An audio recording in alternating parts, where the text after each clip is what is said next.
I get shit done, I have fun, it's my time and I'm the one. I'm breaking through.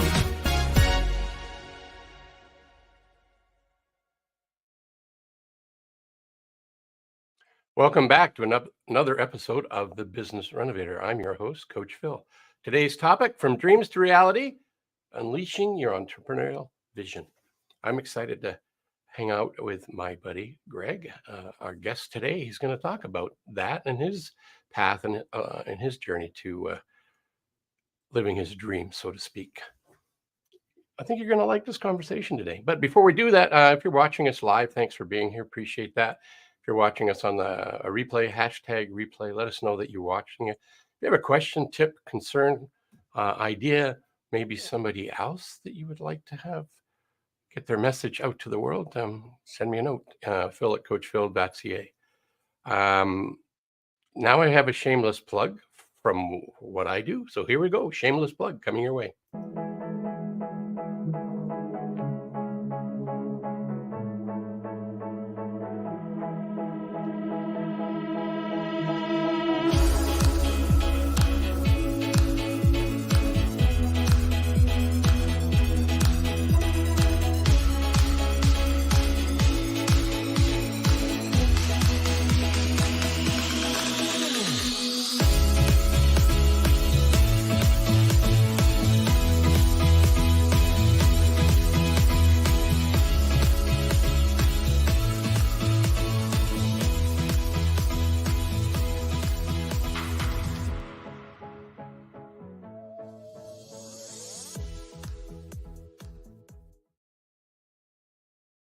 Guess what? No credit card required. All you need to do is go to coachphil.ca, click on the link at the top corner. It's a button. Click on the button and you can do your business growth score there. You might be surprised. I had somebody recently do it and their score was really high. No need to have a conversation with me or a coach, and nothing to pay. So I had that gift just for showing up, watching the show, and taking advantage of that. On the other hand, though, if you find that you would like somebody to talk to, a coach, I'm just one of a couple of hundred around the globe that we can help answer your questions. And as it said in our promo, is a 30-minute complimentary coaching session, no credit card required. So if that appeals to you and you've done the score and you realize that there's an area where you would like to talk to somebody about it, let us know. We're happy to give you a hand. Anyway, let's get on with the show. That's why we're here, not to do a plug for coaching, but coaching's awesome. I'm biased, though, of course. So from dreams to reality, unleashing entrepreneurial vision. So the Business Renovator today is excited to have our guest, Greg Pestinger. We're going to explore his own path where he realized the journey from dreams to reality requires more than just wishful thinking. Just can't think about it.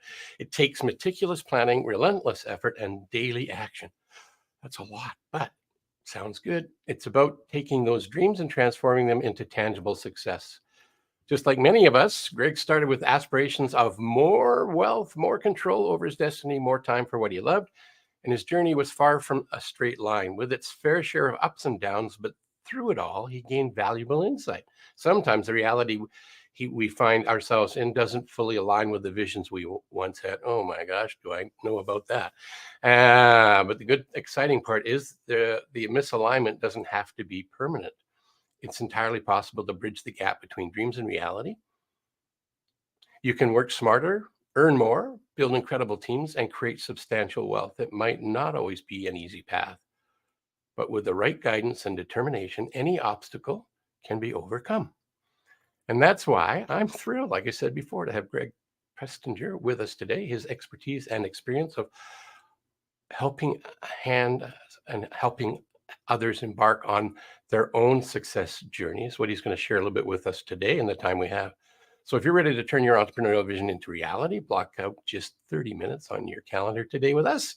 Grab a cup of coffee if you haven't already, and let's get Greg up on the screen. With the magic of technology, here comes Greg. Hey, good morning and welcome. Hello, Coach Phil. How you doing? I'm doing well, Coach Greg. We're both coaches. He's one of the people that I was referring to in the network in my shameless plug. So you could reach out to him. You'll get his information near the end of the show if you so choose to. If you like his sense of humor, his opinions, his brilliant smile, whatever reason and it makes more sense to talk to him, please go ahead, talk to him. Hey, Coach Phil, just to start out, I love coaches too. I have 3 of them myself, and they have really, really helped me guide me towards, living a life of meaning and purpose, and doing that in a way that allows me to also earn an income. So I really, really appreciate you as a coach and coaches in general. Sometimes we just need an objective third voice out there to help us move through the noise that we have in our heads and get on with what we were meant to be and do. So thank you for that. So you have a coach and you're a coach. I have 3 coaches. I guess that means I really have a lot of need that I need help with. or you're very coachable. Oh, well, I'm pretty coachable, I think. Yes. Yeah. Well, that brings up one point. Don't get a coach if you're not coachable, because it won't be a good experience for you or the coach. I've had those situations. I tell them it's a waste of their money and my time. And their time too. Yeah, I totally agree with that. Absolutely with you on that one. The way coaching works best is if you're open-minded. And often what I do with my clients is to ask them to think about a parachute and how best it works when you jump out of an airplane, when it's open. The same is true with coaching. Yes. Good point. Really good point. Yeah. I'd like to say I was a genius behind it, but I'm pretty sure it was a coach that coached me into it. I may steal that one or borrow it. Let's say borrow. We call leverage. You can leverage that. Absolutely. Nice. So what's a win that you've had recently that you're, just short little win that you want to brag about publicly? Well, I would say, probably the shortest win, and we may get into this when we get into the overall conversation to give it some context. But just recent, so I'm sitting out here in Vail, Colorado. I spend summers out here. My home market of Louisville, Kentucky gets very hot and humid this time of year. So I come out, and a lot of times in the past 2 weeks, so we host young men, so 18 to 30-year-olds in a sort of a Vision Quest kind of program where we help young men who are very high potential, high performing young men really get out of their own way.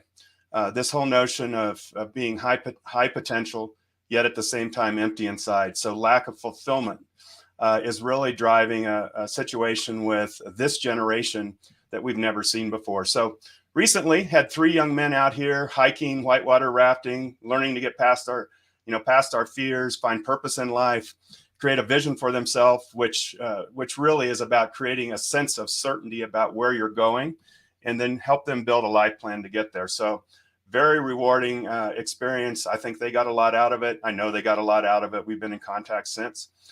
So that's probably the most recent thing. And my focal point business allows me to spend my nonprofit time working with young men, helping them find their purpose in life and direction to really achieve what they were born to achieve. Yeah, I'm a little bit familiar with what you were doing. You were not pre-pandemic, during the pandemic. We had a conference, a couple of them virtually, and you and your team were some of the presenters, and some of the team were much younger than you and I. Yeah, these are those dudes you're talking about that are making a difference with young men. Yeah, the team you're talking about, we believe in that section of peer-to-peer coaching. So the coaches have experience and certifications and all of that, but they're mid-20s. A mid-20-year-old talking to a 19-year-old has a different impact than let's just say a over 40-year-old, maybe over 50-year-old having that same conversation. But there is room for people like us, and I think it's a very important thing to become mentors to young men in particular, who are really right now are struggling to find their place in the world. And we all know the statistics that are going on around mental health and young men falling from universities and so forth, and in the work world and everything else, which is causing, on the business side, is causing lack of talent and employees to help those business. We're all interconnected. As human beings, we're all interconnected, and there's both good you can give and good you can receive from a cross mentoring relationship like that. It makes me think of a story from Disneyland, I think it is, but it's about Bambi and the wise old buck. and they're Yes. standing across the field from each other, and they're talking to themselves, because we tend to do that, right? And Yes. the little one's looking at the big one. He says, "Oh, wow, look at how magnificent. Look at the rack on him. I bet you he has lots of stories he could share, but oh, he wouldn't want to talk to me." And then the big buck's up at the top looking down at the young 18-year-old Bambi coming out and strutting his stuff, trying to figure out his way in life. And he says, "Well, I wonder what he's dreaming about. Oh, well, he wouldn't want to share him with me."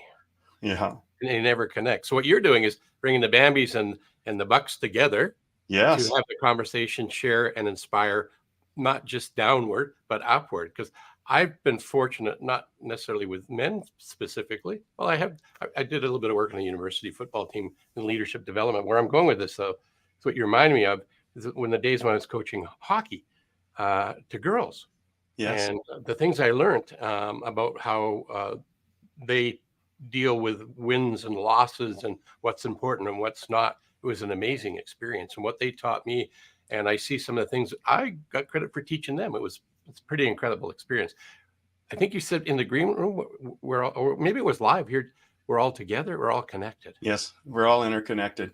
We're all interconnected, and I don't want to get into pink fluffy clouds and unicorns, but really the combination of mind, body, and spirit individually, and then the interconnectedness of all human beings, and the need. We are social animals, right? So that need to not only encourage and reinforce each other, but to accept encouragement and reinforcement.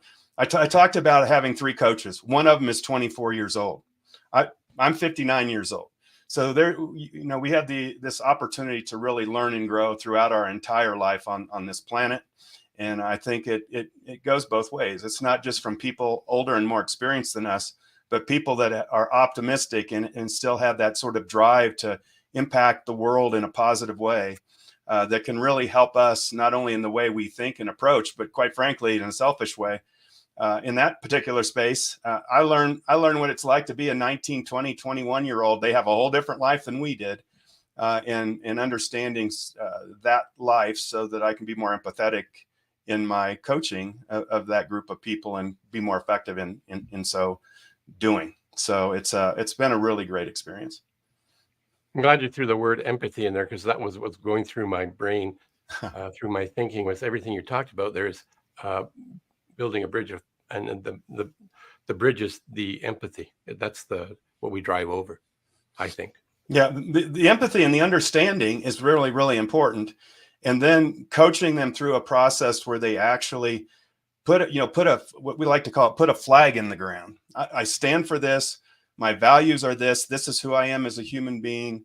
I'm now, in the case of the young men I work, I'm now a young adult, and I have responsibility, in particular responsibility to take responsibility, to be personally accountable for the work that I do and the impact I have on the world. No excuses, no blame. We've heard this a lot in the business world, and it's just as applicable in the young people that are just now entering the business world. And it also that notion gives them certainty, which helps relieve some of the anxiety and stress about what am I going to do? Who am I going to be? How am I going to really impact? And, quite frankly, how am I going to earn a living and raise a family and do all the things that are in their futures? And it helps them really take that first step, get past that fear and limiting beliefs that they have about themselves, and move forward to become productive members of society. And then fast forward on the business and executive coaching place, it gives us a whole pool of very talented, compassionate, and caring human beings that want to have an impact in the work that they do every single day. And it gives a really good pool of potential employees for our business clients that are, quite frankly, struggling with that right now, finding a talented staff of people to take their dreams and make them available to the world. So like I said, it goes full circle. It's all one in the same, and it helps people actually be the best they can be, both as an adult business owner and as a young person just entering the business world for the first time. So how do the Bambis and the Buck meet? How do you get together? How do you get that conversation going? Well, for me, and again, I'll just say Focal Point allowed this to happen. 30 years of Fortune 100 corporate life did not allow this to happen. Or I should say, I take responsibility for not allowing myself to take that challenge on while I was in the world, thinking I had to work 80, 90 hours a week in order to do something. But what Focal Point allowed me to do is really manage my time in a way that allowed me to not only help my business and executive coaching clients, but also to control my time. And the way that I interacted with this group for the first time was I set aside Fridays. Fridays I call pro bono day, nonprofit day. It's an opportunity for me to practice my coaching techniques. But in this case, with young men, 18 to 24, at the local university that I volunteer with. And what I found, this is going to be interesting. I wrote this in the first book I wrote.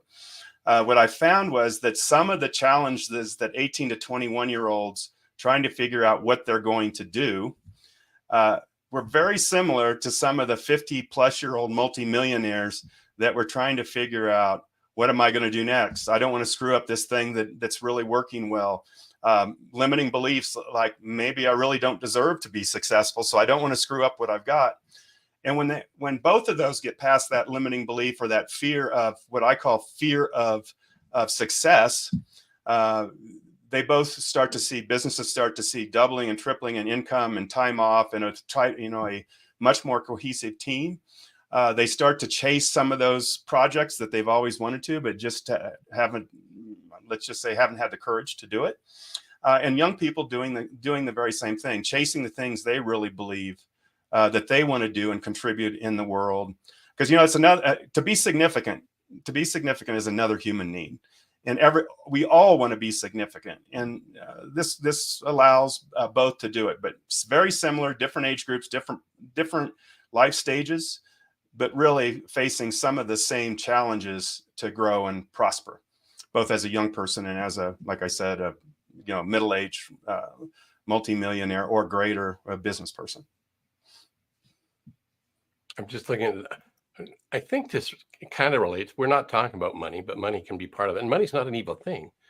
What we do with it could be evil, right? Right. Your clear purpose directs how to use money. And that comes from one of my other guests that I hang out with her once a month. We have a panel, and she's all about abundance and helping people get out of their way in their definition of what money is. And she helps them live an abundant life, not just with money, but in a holistic sort of way. So that's not exactly what we're talking about, but it's kind of in alignment with what you're talking about. Well, here's what I've learned. And I've followed it, and it's proven to work for me in a big way. And as some of the people I coach, both adult, young adults and well into middle life adults, is about money. Money is a byproduct. Here's what I believe about purpose. We're all born with it. We were put on the planet with purpose. And Coach Phil, yours is different than mine. And, Jake's is different than Johnny's, and, so on and so forth. So, I think our creator is a big practical joker. I think, while we were born with purpose, we're not told what it is, and we have to go discover it. And once you discover it, and you start building your life around that. So you start building your life around who you are and your contribution to the world, your intended contribution to the world. Then you start taking action. So what you do really drives, bringing that purpose to life in the people that you interact with, that you will have by default, because you will be the best at it and people will pay you for it. By default, you'll have all those haves that you think are important. For me, what money has allowed me to do is working with these young people in a nonprofit organization that myself and a couple other young people created to really help young people move forward in the life. If I didn't have money, if I was constantly having to chase a paycheck, then I wouldn't be able to do this. So having money has allowed me to really live my purpose every single day, and really get really comfortable with who I am as a being, a human being. So often we get all caught up in being human doings to have things. But when we're human beings, we are who we are. We live a life. We're true to our values. We live our purpose. In certain purposes, really our talents and service to others. When we do that, and we bring that to life in what we do, like I said, we will elevate, because it's natural. It's a natural order of things. We will elevate to the highest level of our potential. And in turn, people want to be counseled and coached and understand that, and you will get the things you want. So I used to be a big house and fast cars and all of that. Now to me, it's real. I've had all those things. And you know, when you go through life and you have those, you talked about ups and downs. When you have those ups and downs, those things can go away, and you're left. And I find this in young people, you're left empty. You're not left sad or depressed. You're left empty, and that is worse.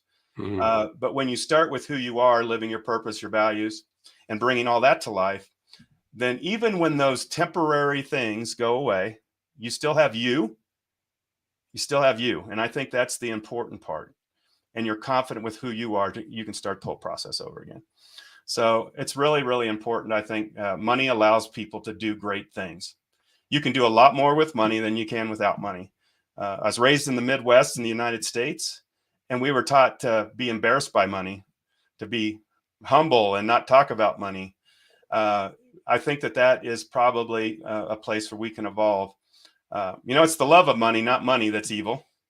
But if we use money in the right way, then we can be really, really great. And we can be, as we say in Focal Point, that pebble on the pond that allows us to impact thousands and thousands of people who are impacting thousands and thousands of people.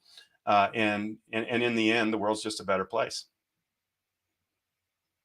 I'm glad I showed up for this. That was, that's brilliant. I know, it's great. It was sage advice. Yeah, it's and not to mention when you're doing good, really, especially doing good for other people. And I won't go into the neuroscience of it, but it affects our neuromodulators. It makes us feel better on the inside as a human being. We're happier, more fulfilled, more motivated to do more good works. So doing good, really, whether it's in a for-profit business or a nonprofit like my Kaikion company, it's really about, I hate to say it, and it's going to sound a little selfish, it's about making you feel good and confident, building your own self-esteem so that you can go out and do more of that for other people. And guess what? They do it back to you.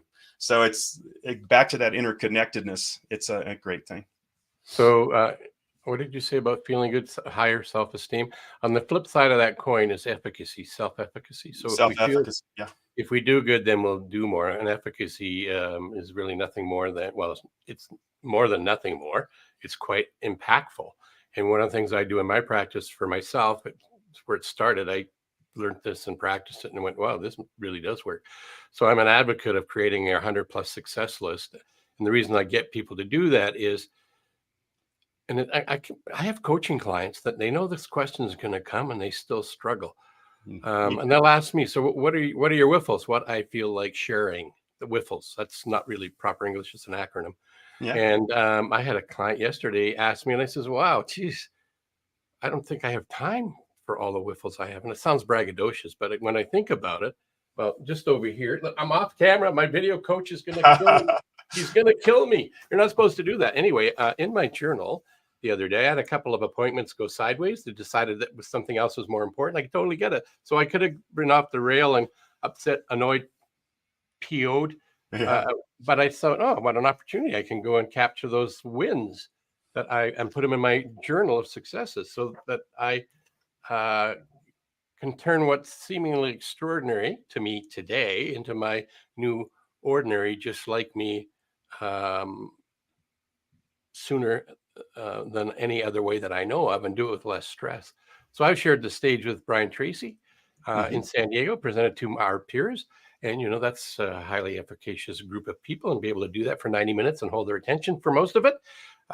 That's another win I can put on my list, which is there. But all of the things they did before I got there, flicked back to them, borrowed I guess we're getting to neuroscience a little bit, bring that forward. But when I ask my clients to talk about their wins, they go, I say, okay, just a minute.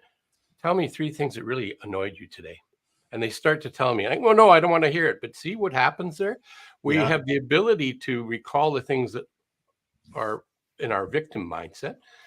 And we have a challenge to find the things that are in our victor mindset, right? So the victim is thinking of all the things that could go wrong, did go wrong, and I'm mad at.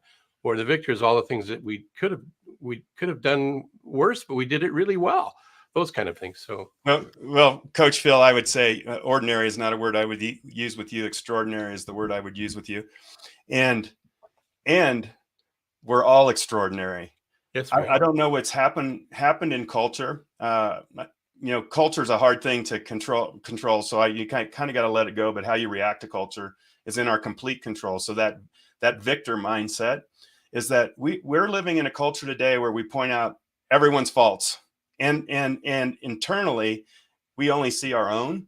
So by helping people find their wins, I call them whiffums. What did you call it? What did you call yours? Whiffles. Helping people see that they have wins gets them back focused on the positive and the impact they're having, instead of beating themselves up over the mistakes they made or so forth. We all make mistakes. Mistakes are great. I like to say you're not failing unless you fail to learn from one. So it's really important that we have those, but we need to, if we see those in a positive light, as a growth opportunity, instead of as I'm horrible, I suck. And that's some of the Midwestern voices that happen in people's head. I'm not enough, in essence, that I believe to be true evil, keeping you from your full potential. So it's important that we stay focused, and back to the neuroscience. If we stay focused on the wins, the positive, there's no room for the negative to slip in this brain that can only handle one thing at a time. That's right, exactly. So that's why I have the what you feel like sharing moments. And this formula here I came across, it's E plus R equals O. So if you look at your life and you're not happy with it, that's the O, outcome. Yeah. You can't change the outcome directly, but indirectly you can change the outcome for next time. Can't change what's happened now. Yes. You can change what's going to happen in the future by changing either one or both of E plus R. So the event plus the response to the event, it gives you your outcome. So help me with the E and R. R is response. What's the E? Event. The event itself. Awesome. Yeah. So what thing are you in that you don't want to be in, or didn't go the way you wanted it? What was the response or to it or from it? And then the outcome is you look back and I'm not happy with it. So if you look at your bank account, so maybe you should have stopped spending some money. Maybe you shouldn't have bought the lottery tickets. Maybe you shouldn't have played the slots. Maybe you should have got up and went to work. I mean, you can change those things to get a different outcome, right? Yeah, I saw you made me think a little bit. Dr. Martin Seligman, I'm not sure if you're familiar with him. Yeah. The father of positive psychology, University of Pennsylvania, back in the 90s or so, discovered that humans and animals and things like that learn helplessness. They, in essence, when things are going bad, they just sit down and take it. And a lot of his studies were around, well, if you can learn to be helpless or a victim, you can also learn to be optimistic. And they did a lot of tests. And this whole notion of explanatory style, I think, is really unique here. It's how and I think about the same thing with my business clients. And I think about the same thing with my young adult clients. So you can explain away situations as temporary or positive. So let's use the example of a negative thing, happens to you. And I'll go back to my young adults. I break up with a long-term girlfriend, my first one ever. Mm-hmm. And you can find yourself in a position where you say, it was a great experience. I enjoyed the dance, but obviously this isn't the right one for me. So a temporary explanation of a negative situation. Or you can describe it in a permanent way. I'm unlovable. And that notion of explaining negative things in permanent ways is really what drives us down the rabbit hole of despair and victimhood and so forth. So if we can find a positive, even in the negative situations, I think about back in my corporate life, my biggest mistake ever was a $10 million mistake on a simple flavoring process of a beverage my company was making, that we found out after the fact, after it had been packaged and sent out to distributors, that the factory that did the flavoring also used peanuts in their flavoring process and couldn't guarantee that the peanut flavoring and the other sources of flavoring were separate. So we all know what happens with people that are allergic to peanuts. It's not a good thing. And we had to pull back $10 million worth of product and delay a launch for almost a month. in order to recreate the product again in a safe and more controlled environment. But what I learned from that is to do that work up front. That, yeah, sure, we made a mistake, but you know what? We didn't go on with it and kill people. And I think that's really important that we learn from those things, pull back, and approach them again in a positive way. But if we would have thought of that as a permanent bad thing instead of a temporary bad thing, we probably never would have moved forward. And the product went on to do just wonderful things in the world. And what I like about what you're saying there is you were not money driven, you were value driven. And as a result of your value of integrity, you mitigated something that could have been horrific. And I have to say that the company was a values driven company that I worked for, and I had support all the way to the top, including the accountants that knew that the cost of even the hardcore putting numbers on it, the cost of not doing the right thing would be significantly higher than the cost of doing the right thing. So I have to give credit to my company for having that foresight too. I kept my job. I kept moving. We kept doing more and more great things. So obviously it was a mistake, but a mistake we learned from. In particular, I learned from. And move forward. Well, sorry. That's why I like the word FAIL, or the acronym FAIL. First attempt in learning, right? Yeah, I love that. Yes, that's great. You know what's happened here? What's that? We've had a really great time. It's been like we've been on the air for 10 minutes. Yeah. No, it's like 31 minutes. Oh, holy cow. Wow. It goes so fast. Well, if I can say just one last thing in this part, and I start every single training program, every single public speaking event, every single coaching session, whether it's with young people or with my business clients, with mindset. I saw it on the screen earlier. I believe it's foundational. If we can't think it, and we can't believe that it's going to impact the world in a positive way, and that we can bring that to life, and then do the work to bring it to life, then if we can do those three things, then we will have success. But it's all mindset. It's all believing. It's in somewhat faith, because sometimes there's not enough facts to give you it's a guaranteed win. It's never a guaranteed win. But if you're willing to do the work and take the steps and believe in yourself and what you're trying to bring to the world, then chances are it's going to be successful more times than not. Yeah, that's brilliant. I'm not even going to ask you what's one nugget, because you just gave it to us. But in honor of your time being with us today, let me push some buttons and make some stuff happen. Okay. Kind of like magic, but not really. Okay. Push this button here. This will be your LinkedIn site, where people could learn a little bit more about you. And I'm going to put it so that people can find you.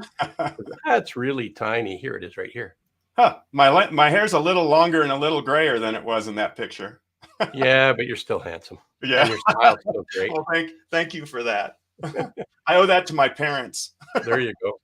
So if you're trying to find out where this guy is, whether you're watching us live now or in a replay, you can go to his LinkedIn profile and check him out there. There's more information that will lead you to him if you want to have a conversation. And then the other place I'm going to take them to is your website. Just click a couple of buttons here. And also at the top of his website, you can get your executive leadership score. Mine's business growth score. His is executive leadership score. Both are complimentary, and I'm sure he'd be happy to have a 30-minute conversation with you if you have a question in and around the results of it. Love to.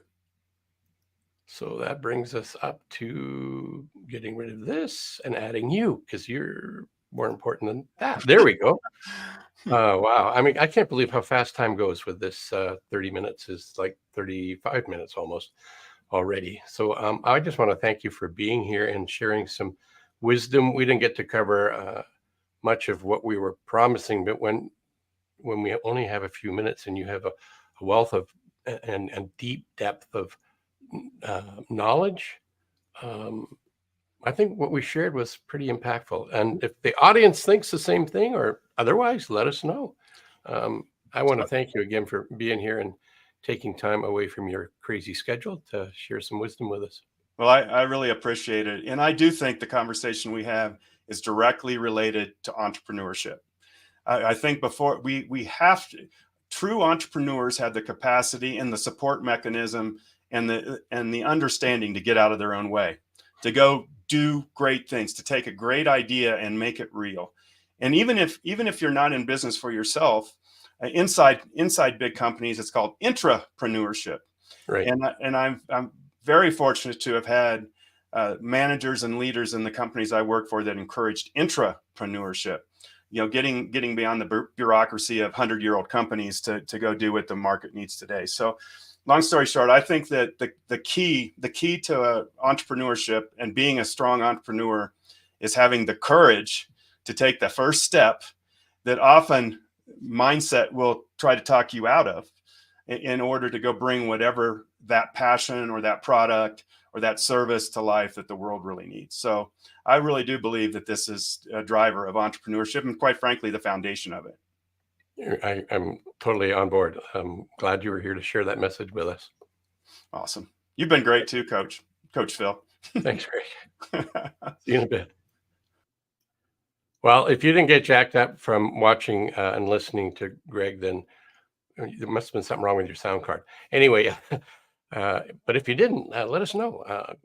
We're interested in both sides of things, the good, the bad, and the ugly. If there was something good you want to share that you liked about it, or if there was something you'd like us to expand on, I think I could probably twist his arm at some point in time to fit him in for another show later on this year or perhaps next year. See who's here. We've got somebody here. I missed it, but she's going to listen to it on the replay. Great to know. Thanks for letting us know. Yeah, it's going to be available in the YouTube channel, Facebook, and on Twitter. Last bit of detail for me is I want to make sure that I remind you to do this.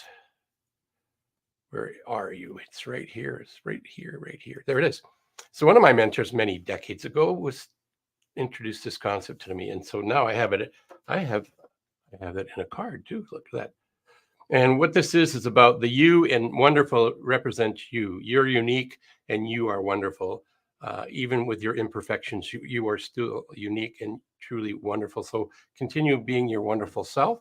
And we'll see you on the next episode of The Business Renovator. I get shit done, I have fun. It's my time and I'm the one. I'm breaking